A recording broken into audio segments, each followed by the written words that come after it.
Какую чушь иногда приходится читать в кулинарных книгах в разделе полезных советов. Нет, ну реально, хочется спросить авторов, а вы сами пробовали так делать? Я понимаю, что по многим вопросам в кулинарии большую роль играет субъективизм, но не до такой же степени. Лучше это рассказать на примерах. Я подобрал десяток советов для домашних поваров, которые, на мой взгляд, из разряда курьезных. Если вы, мои дорогие зрители, не согласны с моими рассуждениями, то пишите в комментариях. Приветствую всех и начинаю. Первое. Чтобы из треснувшего яйца не вытек белок, надо просто подсолить воду. Содержимое яйца под скорлупой при нагревании сильно расширяется. Это же элементарно. И какое же уравновешивающее давление или плотность создаст ложка соли в воде, чтобы удержать белок от вытекания через трещину? Да никакое. Специально проверял несколько раз. Это так не работает. Лучше уж сварите в яйцо пашот.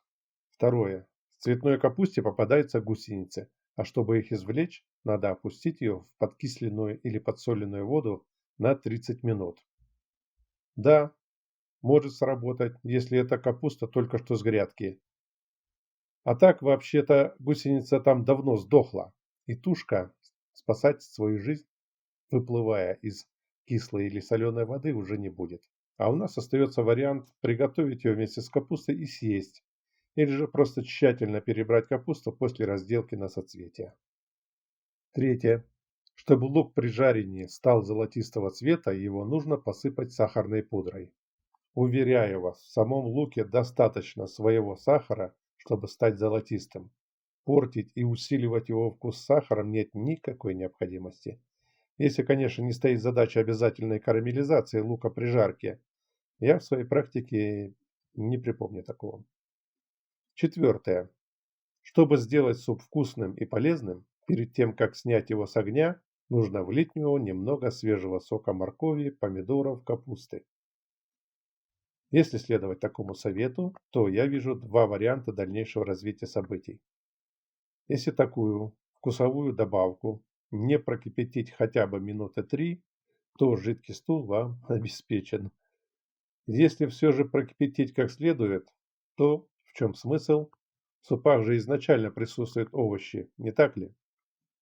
Пятое. К щам из свежей капусты можно подать ватрушку с творогом. А что мелочиться? Запейте соленую селедку сырым молоком, эффект будет еще сильнее. Шестое.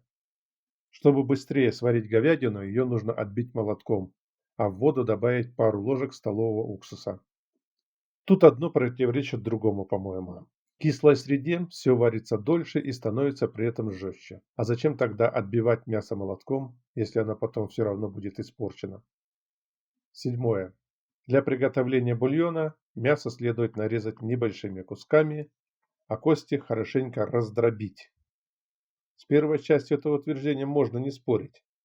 А вы представили себе, как вы дробите кости? Я еще понимаю, распилить ее, если она не влезает в кастрюлю. Но дробить зачем? Чтобы костный мозг разлетелся по всей кухне и прилип еще и к потолку? Восьмое. Чем тоньше измельчается фарш, тем сочнее будут котлеты. Интересная логика.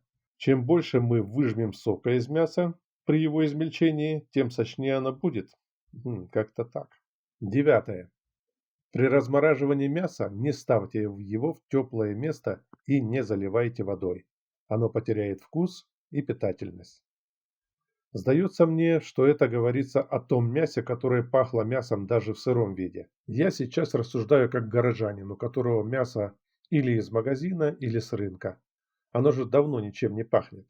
Даже когда его жаришь на сковороде или на мангале.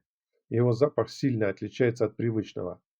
Для поколения, которому сейчас 25 и меньше, этот запах мяса считается единственно нормальным. Так что смело ставьте мясо в теплое место или заливайте водой, оно не потеряет вкус. Кстати, в воду к мясу лучше еще и столового уксуса немного добавить.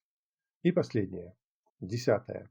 Рыбу, пахнущую тиной, надо вымыть в крепком холодном растворе соли, и тогда запах исчезнет. Тоже спорное утверждение. Соль, конечно, является абсорбентом, но не в том варианте. Я бы это перефразировал так.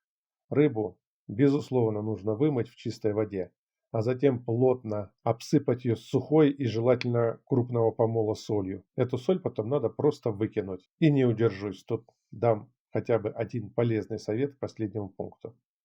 Чешуйчатую рыбу пролейте с двух сторон кипятком, дайте немного остыть, а потом безо всяких приспособлений рукой снимите всю чешую. И все же я больше люблю давать полезные советы, которые опробовал сам. Поэтому у меня публикация о полезных советах больше. Друзья, если все же мне на глаза будут попадаться еще такие же нелепые советы, то я обязательно сделаю еще один подобный выпуск. А вам рекомендую все же. Если вы сомневаетесь в правильности прочитанного совета, то лучше спросите у кого-нибудь, чтобы не испортить продукт, блюдо, а заодно и настроение себе. Пишите в комментариях, сталкивались ли вы с сомнительными советами и как в таких случаях поступали. А я жду вас на своих новых публикациях. Пока!